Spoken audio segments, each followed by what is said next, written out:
Baloch leader Mir Yar Baloch has slammed the Pakistani government after aerial strikes in Khyber Pakhtunkhwa killed around 30 innocent civilians. Mir Yar Baloch has penned an open letter to the United Nations Secretary General and stated that Pakistan's 78 years of brutality, genocide and crimes against humanity in Balochistan and Pashtunistan, unquote, speaking of historic violence against the two regions.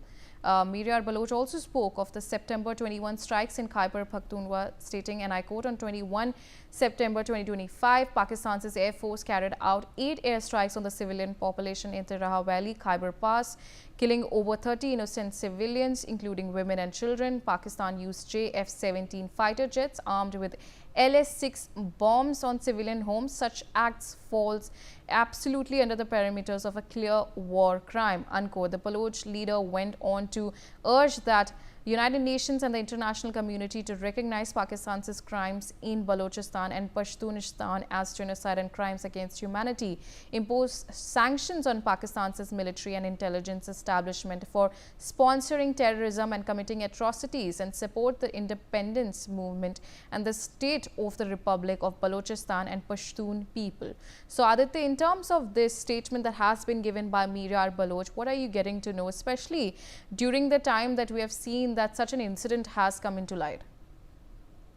Well, absolutely. Ria, to see, the statement by the, Mir Yar Baloch is quite like he has been, for quite some time he's been making such similar statements that, that the Pakistani establishment, the Pakistani political establishment should be penalized and heavily sanctioned by the United States, for committing these war crimes in and around, in Balochistan. And for quite some time, America hasn't been, been sanctioning the war crimes done by the Pakistani army and Pakistani Air Force in the Balochistan province. But at this juncture, it needs to be seen, what further course of action is taken by the United States, because ongoing currently the United Nations General Assembly session is going on, and it needs to be seen how is the Pakistani establishment is penalized, whether or not America will penalize